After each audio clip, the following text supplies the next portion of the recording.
we're finally here, and my staff and I couldn't be more excited. Coach Spoelstra and Coach Lue, Coach Few,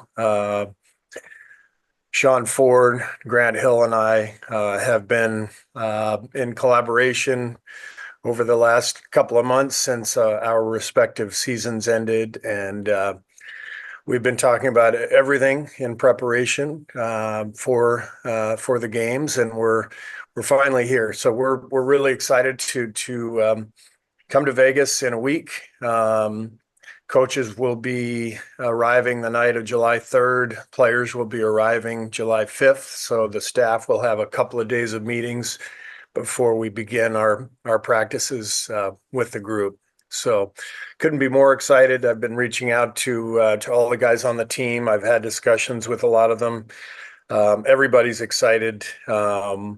What's not to be excited about? Not only the Olympic Games, the incredible competition, traveling, coming to Paris, as well as our friendlies in Abu Dhabi and London. Everyone is thrilled with what's ahead. Our roster is obviously laden with stars and players who have accomplished so much. And what I love about these guys is they want to accomplish more. They want to win an Olympic gold medal, and that's why why they all signed up for this. And we're well aware of the challenge we're facing.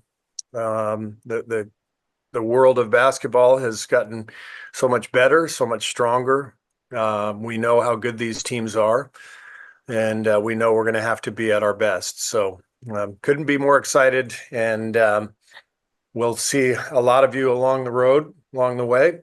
And in the meantime, let's get started today. Great. Thanks, Coach. Let's go ahead and get started with, is it Jonty or Jonty? I'm sorry, Colman from BBC. I apologize if I'm butchering your name. Hi, sorry, it's Jonty, yeah. Hi, thank you very much for this. As you mentioned there, you've got the friendlies are starting off, including your trip to London. What do you think as a team you're going to get out of that experience? And also how important is it to play, in different cultures and different environments leading up to the Olympics? Yeah, I mean, we obviously need as many friendlies as we can play to prepare. We've got about 4 or 5 days of practice in Las Vegas. We'll play Canada there and then head to Abu Dhabi for a couple games and then on to London from there. So, this is a very unique experience. The NBA season is a marathon, and, FIBA is really more of a sprint, especially for Team USA. We generally have a different team every summer, whereas a lot of the teams that we're playing against have the continuity that comes with having a very similar roster year after year. So our strength is the depth of talent that we have in this country. But one of the many challenges that we face in FIBA is that we have generally a brand new group year after year, and we have to try to mold the team quickly. So that comes both via practice, but also I think with travel, with bonding, with the experience of flying overseas and playing in different venues, different cultures. I think our team is very excited about the 2 games in London. I've got family there, so I can't wait to play there. I think everybody's really excited about not just the Olympics, but the lead up as well. Great, thank you. Tim Reynolds. Good morning, Steve. Morning. With Tyrese on the call, I take that as a good sign as far as how he's doing physically. Joel was at the finals and pronounced himself good to go. We haven't seen Kawhi play only but twice since the end of March. Can you kind of give an update on what he's told you as far as his availability level, and do you expect all 12 to be good to go next week? Yeah, we expect everybody to be good to go. We've been in touch with everyone, not just those 3 guys. But Grant and Sean have been staying on top of everything. We've been in communication constantly. So we expect all 12 guys to be ready to roll. Zora, go ahead. Hey, Coach. Zora Stevenson with NBC. What do you foresee the priorities being in those first few practices? I know you mentioned, new team, just kind of with the setup of the US, but what do you want to tackle first? Yeah, it's a great question. I think what I've learned in my experience, both as an assistant coach and as a head coach with Team USA, is that it's a short period of time to try to accomplish quite a bit. And so you have to strike that balance between overloading the players, but making sure they're getting everything that they need in terms of the rules and the adjustment to the FIBA game, to playing together, to finding a groove, to finding rotations. Trying to do all that in 4 or 5 days is really difficult. So the first order of business is to ask the players to fully commit to the group, and however this plays out, it plays out. And I've found that one of the things the players really enjoy about it, frankly, is that they get to play together with guys they're used to competing against. And, they're not asked to be the standard bearer for their franchise. They're not asked to be that lightning rod who takes so much of the stress. They get to do this together. So our job as a staff is to help them implement a style and a system that can help them win, but isn't too complex. We can't throw too much at them just due to the lack of, practice time. And I think if we can find a way to get them into a good groove, as we go into that first game against Canada, have just a few things that they can operate and establish a defensive mindset, then I think we'll be ready to go. Joe, go ahead. Hi, Steve. Hi, Joe. With Kawhi, because obviously there was just concern throughout the NBA with him not being able to finish the first round with the Clippers. Has there been a progression with him, or was there ever a time where you guys were questioning after the announcement and sort of during his injury that he would be able to do this? Oh, we've been monitoring this all along, Joe, and we have been in touch with Kawhi and his people, and he's been working out now the last couple of weeks. So this is obviously every roster spot is important. You just never know how these things are going to play out. With injuries, things can happen. You just don't know. So we're in touch with everybody, and we will continue to stay in touch with the whole group as we head into Vegas next week. And you never know how things play out. There's always a chance for change. I know in 21 in Tokyo, we had several changes at the last minute based on COVID. I think Bradley Beal got COVID. Kevin Love was injured. So we actually changed the roster over the last week. And so, I'd leave everything out there as a possibility based on injuries, based on, preparation, whatever it is. But at this point, we fully expect all 12 guys to be ready to go. I appreciate that. Thank you. Yeah. Davide? Hello, Hi. Coach Davide from Italy here. I know many fans are trying to guess your starting five. I'm not asking you to reveal your starting five, but I'm curious about which factor will influence your decision. It's a great question, and my staff and I have talked about it quite a bit. It's a good problem to have, but I'm guessing that all 12 players on this roster will be in the Hall of Fame someday. So how do you pick 5 out of 12? The idea is, you find combinations that click, and you find two-way lineups that can be effective at both ends. So our big job in Las Vegas is to find five-man combinations that fit, and to just ask all 12 guys to fully commit to the goal of winning a gold medal, no matter what it looks like, no matter who's playing. Thank you. Mhm. We'll go to Johannes, please, from Sport One. Hello, Steve. This is Johannes Behm from Sport One Germany. Before you start the tournament, you will face Germany in your last friendly. What do you think of the German team around? Obviously, Dennis Schröder and the Wagner brothers, and maybe can you imagine meeting them later on in the tournament like you did in the World Cup and kind of get a revenge, if you want to say so? Yeah, Germany has a great team. They're very well coached. They have continuity. The players have played together now for many years, and they were very tough last year, winning the gold medal in the World Cup, and so we're excited to play against them. We're very familiar with their players. Their top guys are all in the NBA.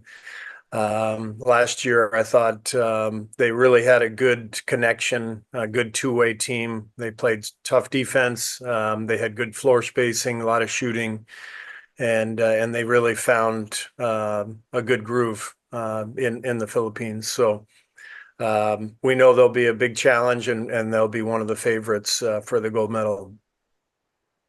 Thank you. Mhm. All right, next we'll go to Jeff Zilgit. Hey, Steve. Hope you're doing well. Hi, Jeff. You too.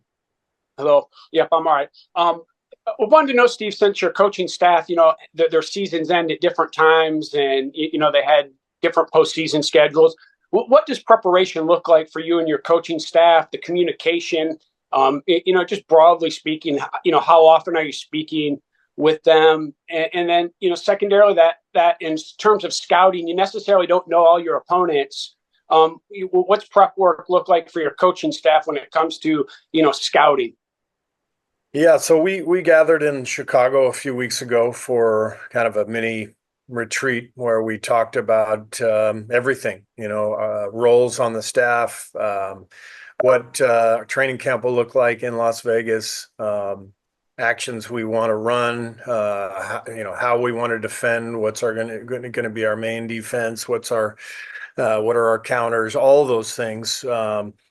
And then since then, I've had discussions with all three of my coaches, several conversations over the last couple of weeks with each of them, talking about different things that have come up, questions that they've had. So we touch base pretty regularly. As far as scouting, we've got our first three scouts lined up. Each assistant coach will take different teams. So the first three exhibition games are all assigned at this point, and then we'll go from there as we see who wins the qualifiers and who ends up being the final teams to participate in Paris. Mohammed, Action UAE. Hi, Steve. How are you? Hi. I want to ask about the games in Abu Dhabi. Basically, you're playing Serbia, and Serbia is in the same group of USA and the Olympics. Will you show all your cards, and how will you play against Serbia in Abu Dhabi?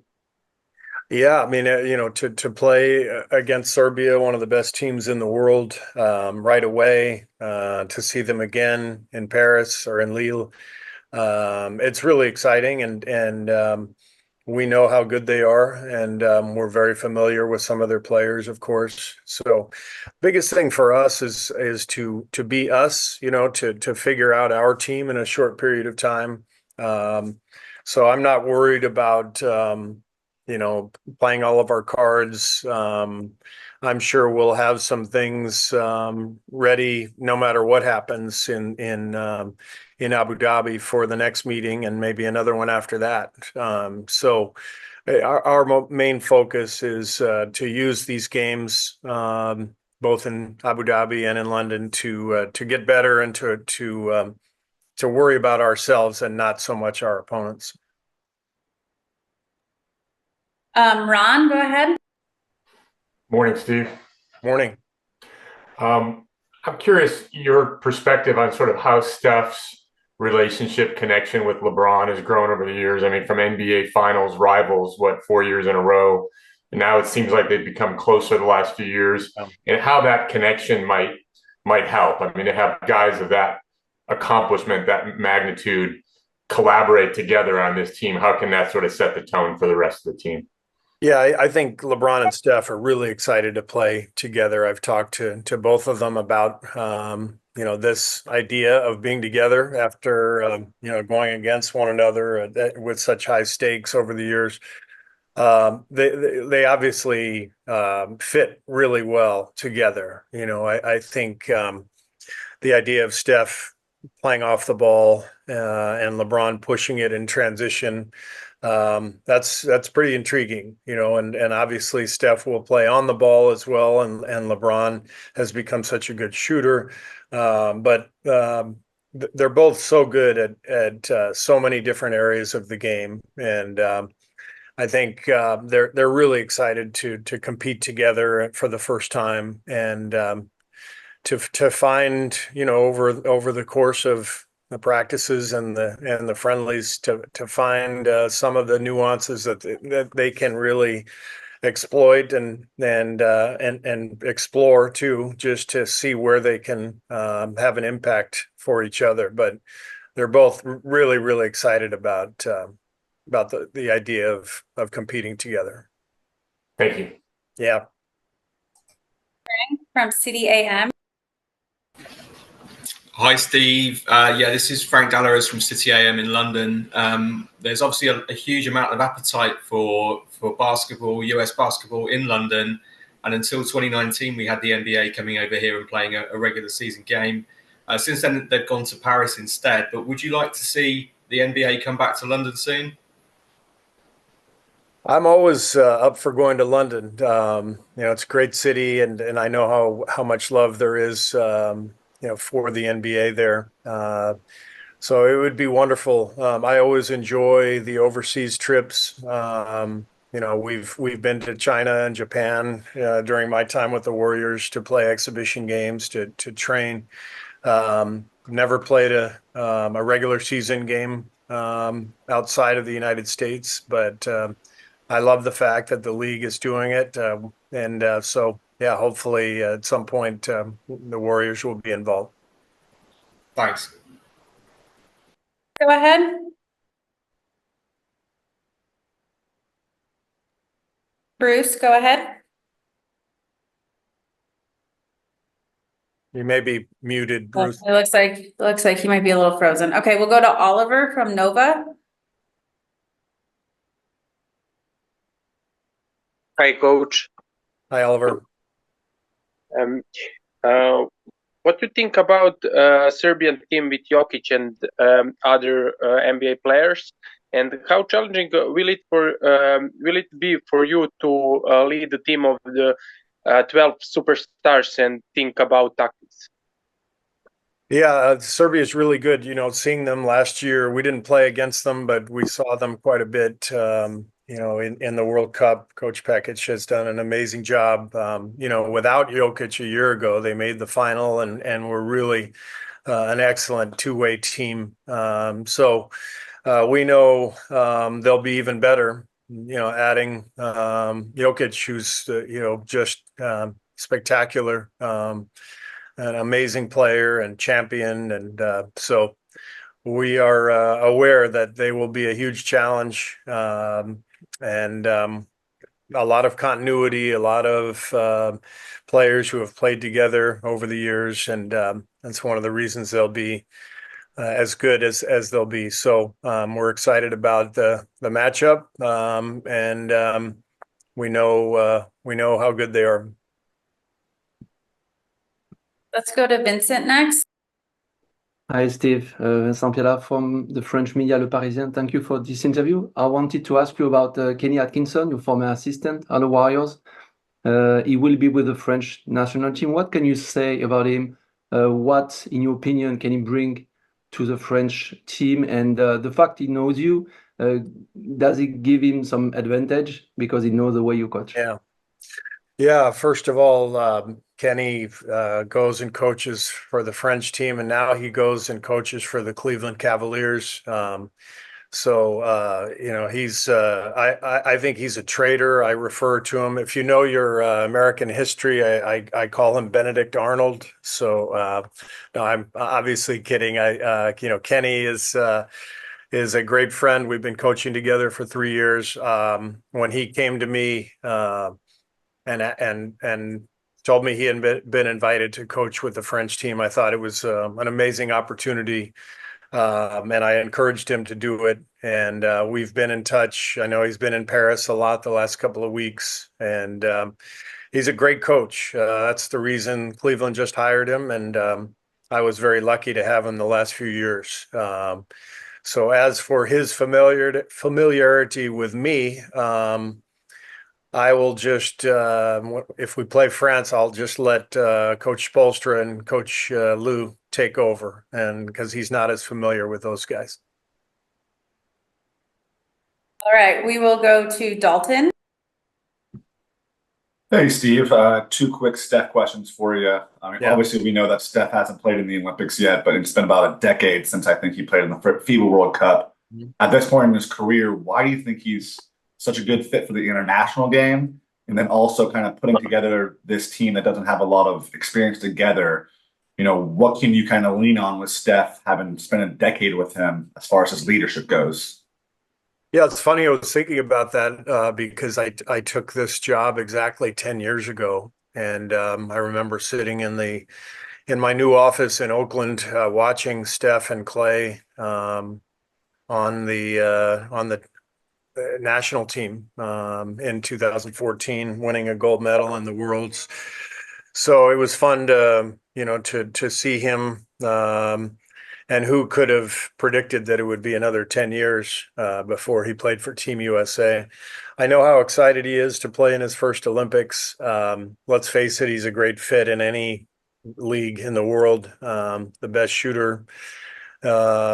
He's such an easy player for others to play with. So he fits perfectly into this kind of challenge where you're trying to develop continuity quickly. So he's excited. His first Olympics, a chance to play with so many great players, and I'm excited to continue to coach him after 10 years. I know he will make my job easier because he'll talk to the other guys about some of my tendencies and what I'm looking for, and so it's very helpful to have him on this roster. Thanks, Steve. Good to see you. You too. We'll do a couple more here and then let Coach go. Next, we will go over to Morrow, please, from Sky. Hi, Coach. Nice meeting you. Legendary Serbian coach Svetislav Pešić recently said that this team has to be considered better than the 1992 NBA Dream Team. I'm sure you want to win a gold medal before even starting the debate, but I'm curious to know your thoughts because I think the comparison can be made starting from the veteran group like MJ, Magic and Bird back then, and LeBron, Steph, and KD today. Yeah, I think from the standpoint of career achievement, this team is probably, as decorated as any since the 92 Dream Team. The difference is in 1992, the world wasn't anywhere close to as good as it is now in terms of basketball popularity, just globalization of the game. Obviously, Serbia and Croatia had been separated at that time, and so prior to that, Yugoslavia would have been the biggest challenge for the 92 team. So then all those players were separated. The Soviet Union was broken apart. Chuck Daly, the coach of the 92 team, never took a timeout. That team was never threatened. So the difference is that, yes, we have a star-studded team filled with Hall of Famers, but we have an altogether different challenge with great teams like Serbia and France and Germany and others, Spain. I mean, there's challenges across the board, assuming Spain qualifies. And I'm leaving out others. There's great teams all over the place, and nothing is guaranteed at this point for USA basketball. We know that well. I know it personally. We won the gold medal in Tokyo, but we lost 3 games along the way. Our gold medal game against France went right down to the wire. So this is an entirely different competition than it was in 1992. Thank you. I'll let Coach go. Camille, go ahead. Hi, this is Camille from the Filipino Times, and we're very excited for you to come here and your team to play in Abu Dhabi.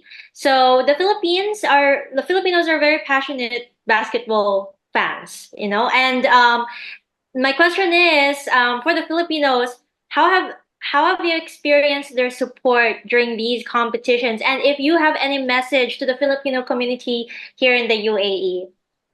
Yeah, we thoroughly enjoyed our experience in Manila last summer. It was just incredible to see the passion of the fans, to see the looks on their faces when they were able to get a glimpse of our players, walking around the city or in the arena. Obviously, the results of the competition didn't go our way, but that didn't take away from the incredible experience we had enjoying the Filipino culture and meeting the Filipino people. So we're excited to get back at it this year. And to all of our fans in the Philippines, thank you so much for supporting the NBA, for watching our players, and for the reception that we received a year ago.